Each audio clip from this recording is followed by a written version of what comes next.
My name is Sophia Beverly, and I'm here speaking with Diedre Hobson. All right. Do I have permission to record you for this interview? Yes. All right. Can you spell your name as you would like for it to appear in this project? Diedre Hobson, Hobson. All right. Thank you.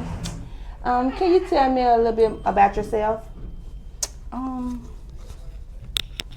38, a mother of 3. Okay. So you're a mom of 3. Mm-hmm. Okay.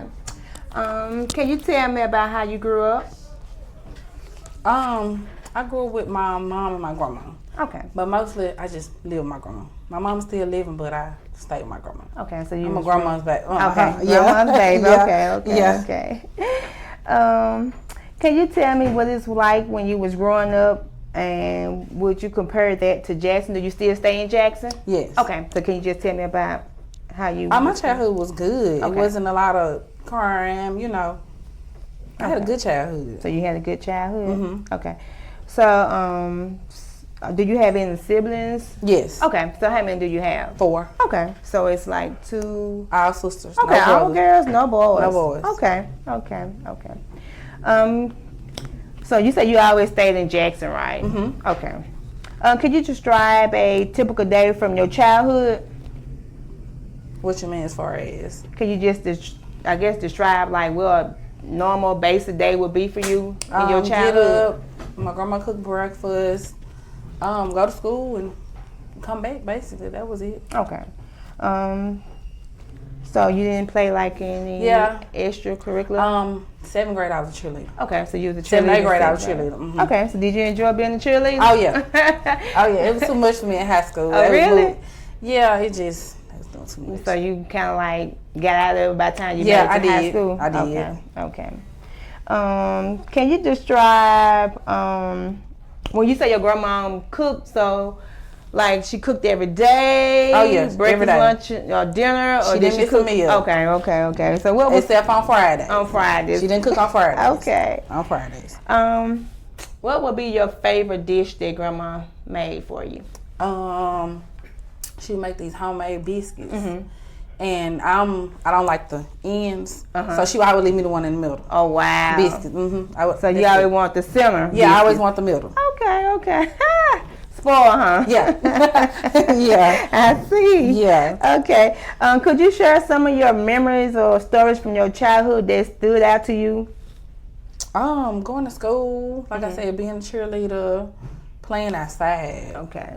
Like from sun up to sundown, she had to almost beat me to make me come. Really? Okay. Yes. So you was an outdoor person. Yeah, I was outside. Love to be outside. Oh yeah, outside. Okay. So can you describe to me like what would be just a normal thing you would do outside? Like play. I had a lot of boy cousins. Okay. So I was jumping fences, playing kickball, wow. like doing boy stuff. Tomboy. I cut my stomach jumping the fence one time. Being a tomboy. Yeah, that's basically what I was. Wow. Yeah. Okay, so I broke my arm swinging on the clothesline. Ooh. Yeah, so I was outside. Yeah, outside. so you was outside. Yeah, outside. I was okay. outside. Okay. Look, sound like you had an adventurous childhood. Oh yeah, I had got hit in the eye with a shovel. My really? cousin. Oh yeah, I had a black eye. Boys, I was the only girl. Wow. Mm-hmm. So but around that same age, yeah. I say that. So you like to be around your male cousins? Yeah, because that's all I do, just them. Okay, gotcha. Okay. Can you tell me about your experience of becoming a parent? Ooh. I had my first daughter I got pregnant at 17. Okay. So our birthdays are a week apart. So I had her when I was 18. Okay.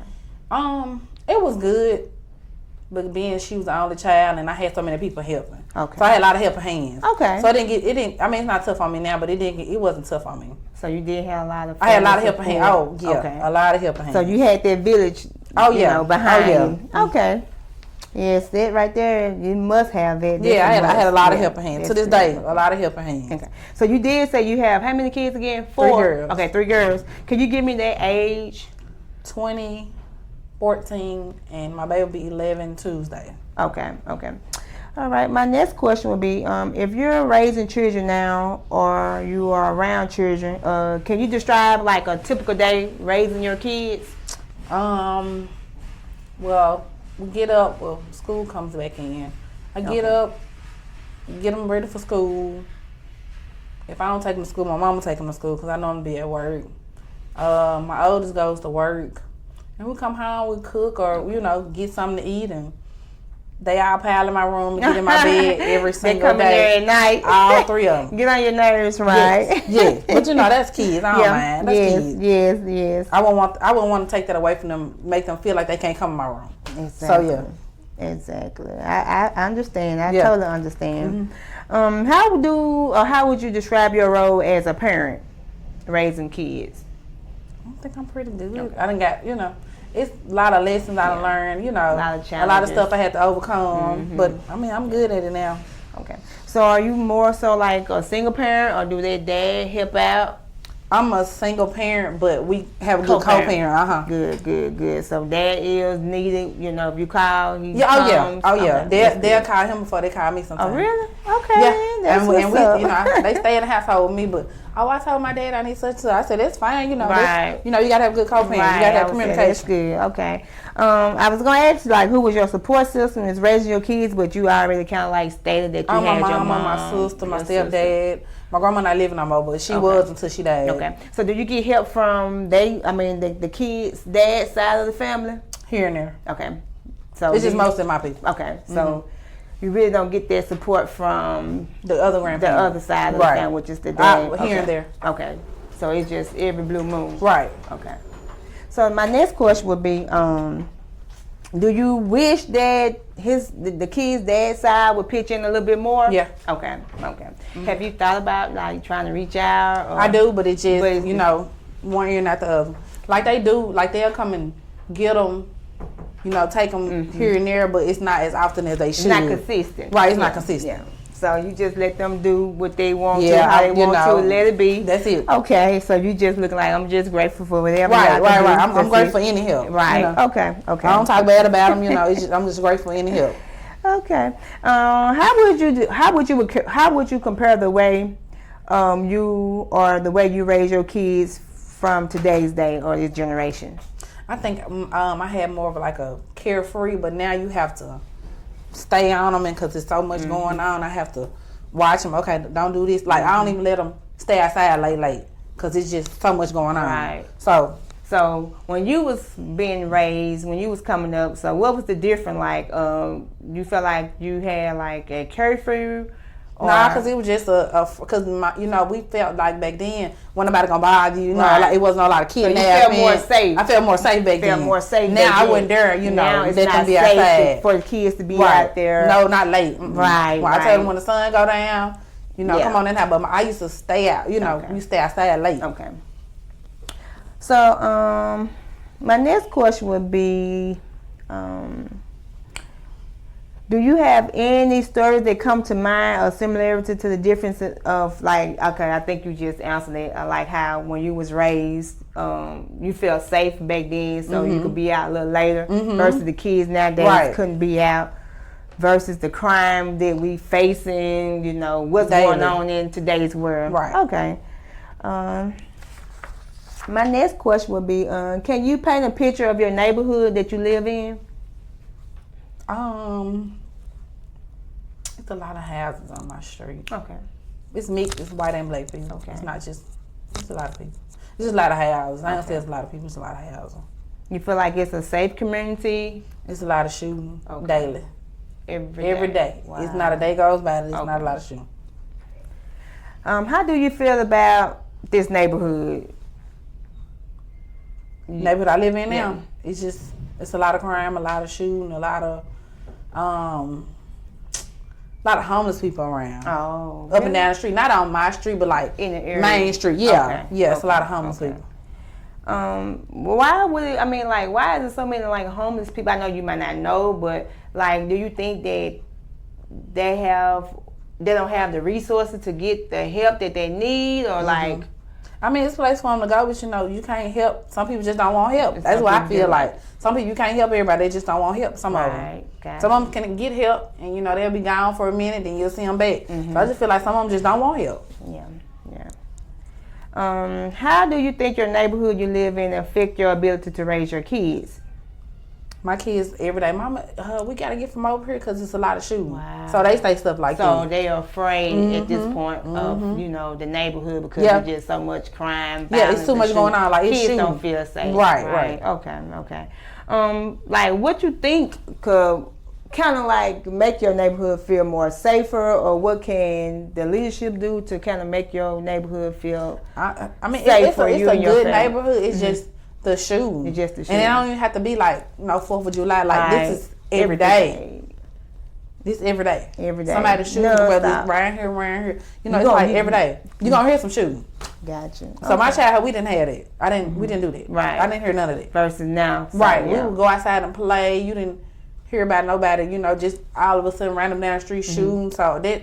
So when the kids complain, like, Mom, you know, this we is need going to move. on. Yeah, we need to move. So like, what do you tell them as a parent? Like, okay, I tell them, well, you know, this is the best I can do right now, and so I can do better, then I'm gonna move. Okay, like one day I'm gonna get y'all out of here. Yes, One day we gonna get somewhere where we gonna feel safe. Yeah, okay. I always tell them that. Okay.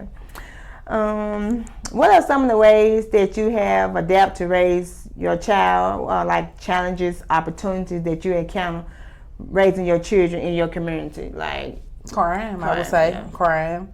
So there'll be some of the challenges. Yeah, just crime. Okay. And then it's nothing but just crime. Okay. Can you give me a little insight on like the opportunities? Do you like encourage them to like stay in school, get their education? Oh yeah, even my oldest, she like doing hair. Okay. Go to her school. I always want them to do stuff better than what I did. Right. Yeah. I didn't go to college. I went and I stopped. Yeah. So there's some of the things you tell them. You know, I want you to do better than Mama did. Do better than me. Yeah. I want you to be excellent. You know what I'm saying? I always do better than me. You won't have to deal with this once you become a young adult. You won't have to wait a minute. You can go on and do it. You know, you can get you a good job. You know. Okay. If you could paint a picture of your idea in your community or environment and raise your kids, what it'll be like? What you mean as far as painting a picture? Like if you could paint it to where, I guess paint a picture like what you, I guess basically like what you will expect your community to be. Less crime. Less crime. But I wouldn't just say crime. It's just a constant shooting, a constant people walking up down the street. You don't know who. You know, right? People everywhere. Like you said, it's always it's like a busy area. Yes. Like people going and coming nonstop. Yes. Like no quiet time. Right. Okay. Cars flying up and down the street. And okay, I'm gonna go back to when I asked you a question, and you told me that you had the 4 kids, and you said your oldest is like 20 years old. Mm-hmm. Okay, so what kind of hair she do? Braids? She do braids. She do a wig. Mm-hmm. And this is all self-taught. Okay, self-taught. Mm-hmm. All right, that is good. Mm-hmm. That is good. So do she try to like help her younger siblings on passing their torch? Oh yes, teaching them how to braid. Yeah, my middle baby can braid also. Oh really? Mm-hmm. All right. Mm-hmm. So they enjoy braiding. Yeah, they did my hair. Oh, both of them. That's cute. Yeah, okay. both of them did my hair. Okay, so big sister is trying to, pass the torch. Yeah, my middle baby, my 14-year-old said she want to do nails. Okay, then. So I'm gonna have somebody do hair, do nails. Money, that's money. I said it's money in any small thing that you put your mind to. I tell them that. So right about that. Mm-hmm. Okay, then. So I'm also go back to another question where you said you have like 4 sisters. Yes. Okay. So can you describe like what it'll be like in the household with 4 sisters? Well, see, my mama it's just me and my older sister. Okay. Now my dad said I got 3, so I didn't grow up with them. I just grew up with one of my sisters. So you was raised sisters. with one of your sisters. One of my and sisters. The other 2 was your half. The other 3, my dad said. Okay. Right. Okay. So how was it when you was being raised with your? She's the oldest, right? Yeah, she's older than me. Okay. Oh, she would get me ready for school. She would comb my hair. Okay. She was like another mama. So she was just like that mother. She was like another mama. We're 9 years apart. Okay. So I want to ask you too. You said you were raised by your mom and your grandmom, so your dad wasn't around. No. How was that for you? By your dad I would see him around? here and there, just like these days. I see him here and there. Okay. So you still don't. He would come around like school shopping, and I would go to his house on the weekends sometime. But all of a sudden, it just stopped. It just stopped. So you know him, but you don't know him. So. Right. I know him. I can call him up, but it's not like a consistent. Yes, no consistency. Yes. I noticed that it's a lot of consistency with the African American community. It's like they're here today, then tomorrow you might want to hear from them in a few days, right. and then pop back up. And see, the thing about my mom was like, well, he's the dad. Well, I have to call him. Right. Mm-hmm. Okay. So do you wish that he would kind of like reach out or try to, you know, I wouldn't say right his wrongs, but try to come around more since you have kids? But he'll come around for them and just for me. Right. Yeah, and that's crazy that I can relate to that. Like, I knew my dad, and he came around, but not as much. He didn't do as much as he should. Right. But I tell you, he's a good granddad. I can't take that from him. Right. That's when you be like, you can't take that from him. He's a good granddad. Yeah, and I be like, why you just couldn't do that for me? When I was growing up. Yeah. Right, where were you? I mean, he gave me what I needed, but it's like, it was just, I was grown. I was getting grown when he tried to come around and do it. But see, I already had, like I said, I had a child at 17. Yes. So, that's when he was, doing for the grandkids. Yes, and so that's how, like I said, I can kind of relate to you on that. Yeah. But that's how my dad was. Like I said, I knew him. He came around. He did time to time, but he didn't do more. But once my kids came about, he's an excellent granddad. Like, I can't remember not one time me riding in the vehicle with my dad, but my kids, he done took them places. He always checking on them. I'm gonna get them this. Like if something's coming to town, ask them do they want to go, and I'm gonna take them. I'm like, okay, my middle brother was a cheerleader. He was coming to the game. Yeah. This was, so just last year. So yeah, so he's a good granddad. To the grandkids. Okay, that's good. That is awesome. I guess my next question would be like, what are your hopes for the community in your community? I mean, what is the hope for the children in your community? I want them to experience what I experienced. Yeah. Get back to less crime. Because like I said, we didn't have all this. Yes. You can leave your door unlocked. Yes. My grandma did that.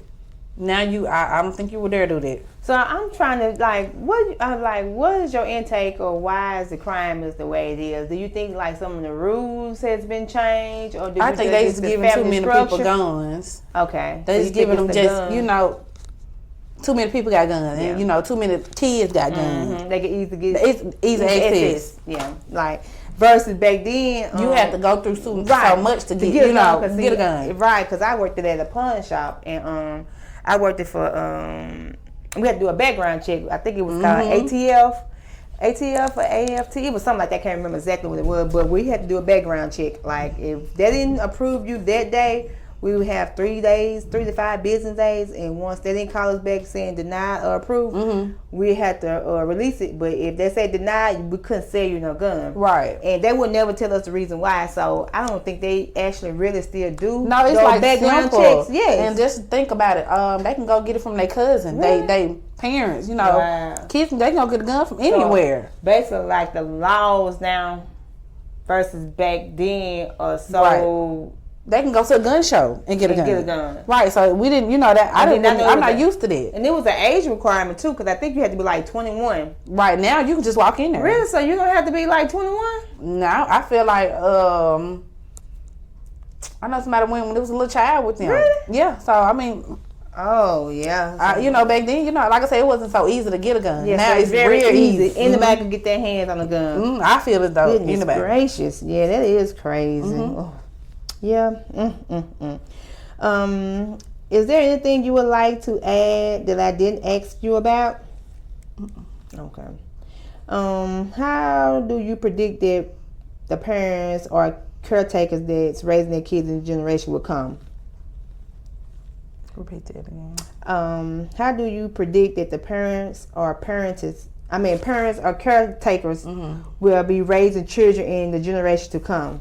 What's your idea? They're gonna have to do a lot of work.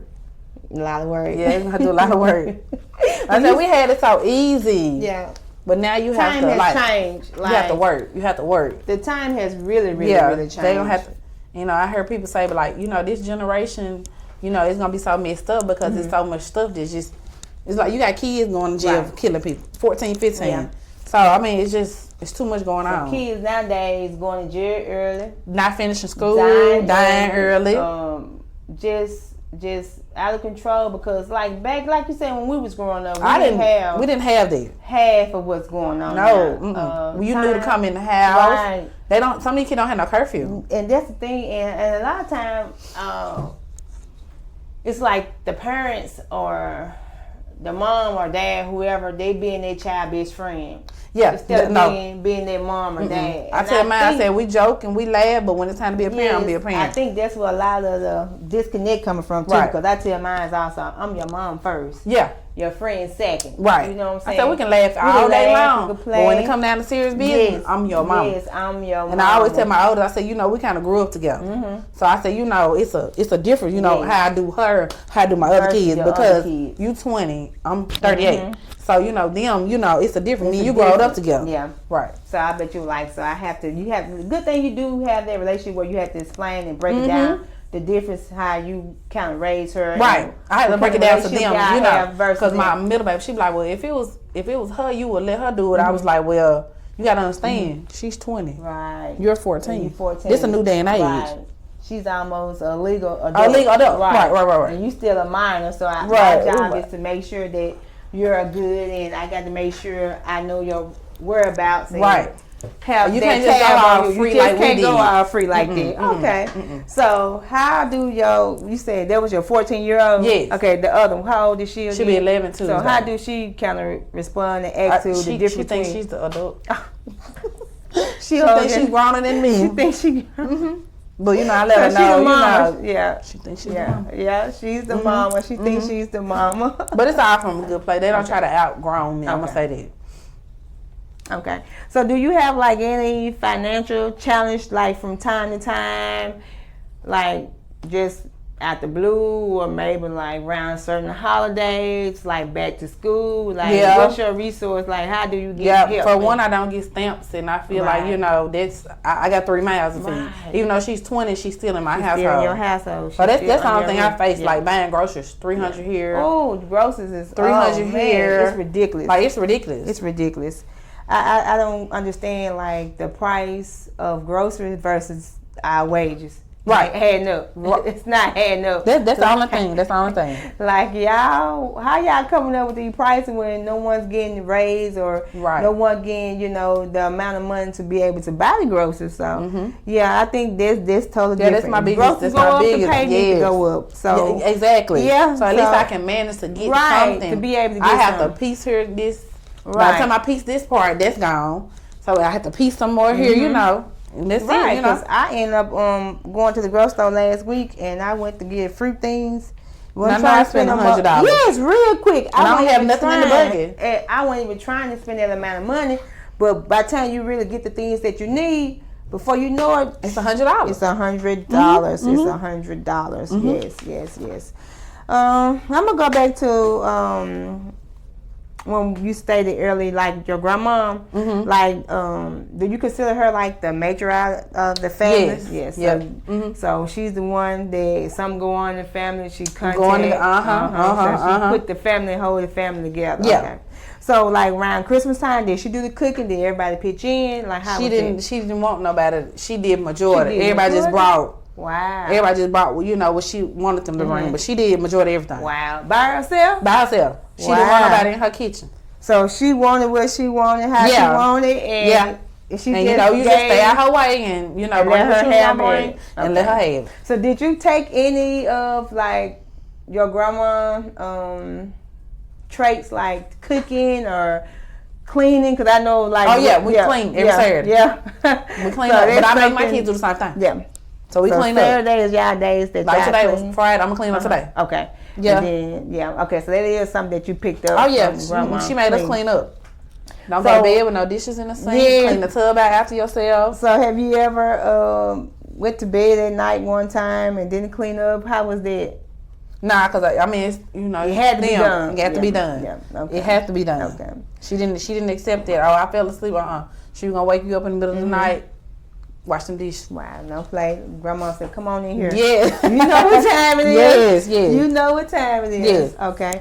My next question would be, what are your plans and hope for your kids as they become young adults? Like I said, I just want them to be better than me.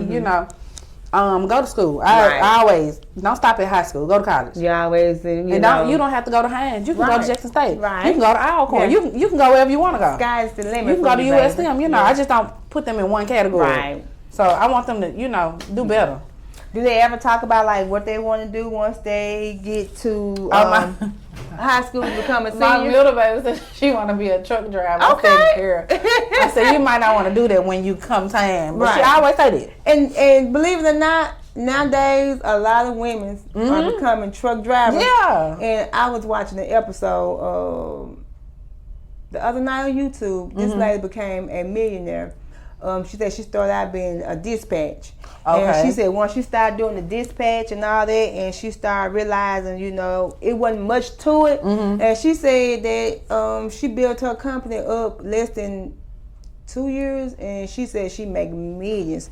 She's like a motivator, speaker, and she's also I think she's like a coach where she's training, teaching people how they can become that's good. Truck drivers. She said she owned like 143 trucks and don't have license. She said, because I don't drive my trucks. I got people drive my trucks. Yes. I mean, I told her if you want to do it, that's what you can do. She said that it is money to be made. And she said nowadays it's becoming a female, what they call it? Female, what's name as well as males. Yeah. And she said a lot of guys get intimidated.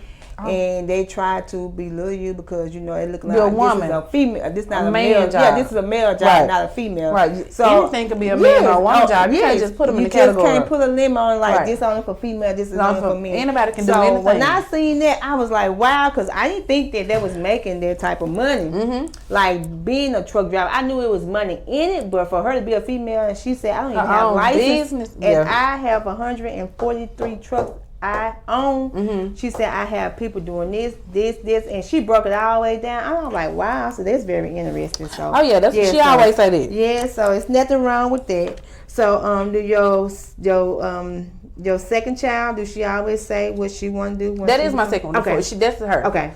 My oldest gonna do hair. Yeah. My baby, she hadn't really. Yeah, she ain't. But my baby likes to dance. Okay, so she might be. She like to dance. Okay. She like. Sun up to sundown. She dance. She's flipping upside the on wall. TikTok. Oh yes, that's how she do. Okay.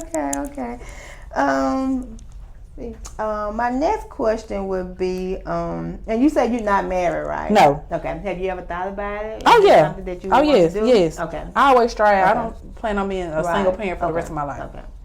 Okay. So would it be with your kids' dad, or it'll be somebody else? Maybe somebody else. So, okay. So you just never thought about it? I thought about, if I was asked back then. I mean, who knows what can happen? Yeah. Okay.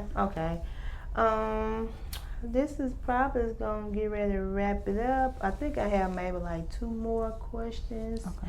And that would probably be it. I think I did ask you that. Give me a second.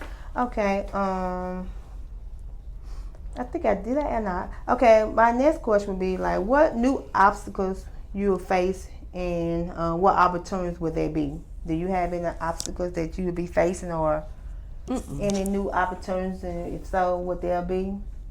No obstacles. No obstacles or anything like that. Okay. Did I ask you in what way you think sharing your story? Okay. In what way you think sharing your own story and ideas will benefit you or your children or the future generation? Get a better insight of where I came from. Right. Because everybody's story not the same. Yeah, everybody has this different story. Right. Right. Everybody raised different. Right. Everybody, like I said, my mom was living. I just chose to stay with my grandma. So my mom was like walking this, to this day. Right. But I just chose to stay with my grandma. You just a grandma baby, and you just I wasn't leaving to stay with grandma. And I wasn't leaving. And you wasn't leaving, so right. Grandmama had you spoiled, and you were like, grandma. Yes, I wasn't leaving, so I'm staying here. Yes. So did your mama? Did she ever feel any type of way, or she probably did, but my grandma wasn't going food. That you was grandmama baby. Yeah. So are you like the oldest grandchild of your grandma? Okay. So what number are you? 1, 2, 3. Let's see. Maybe the 5th, 6th. The 5th, 6th? Yeah. Okay. So for some reason, it was like when you was born, she just gravitated to you. Yeah, because I said my mama stayed in the house, so it was just me and my sister, my mama and her in the house. Okay. Oh, okay. So y'all basically just stayed with y'all grandma. Yeah. So, of course, when my mama moved to go with her husband, I just stayed with my grandma. Okay. So I got pregnant with my second child, then I moved out. Okay. So, like you said, you basically just was a grandma baby. Oh yeah, I wasn't going nowhere. Yeah, and Mama knew at that point she just couldn't. It was a losing battle. She couldn't do nothing about it. She couldn't win the gigs. No, she begged me to move in with her. I told her no, ma'am. Right, gotcha. Okay. Is there? I think I probably asked you this. I can't remember. Do you have anything that you want to talk about that I didn't ask, or anything you would just like to say for the raising children in Central Mississippi? Okay. So I would best to say that kind of like conclude our interview. I want to just say thank you for your time, and again, thank you. You're so welcome. Okay. All right.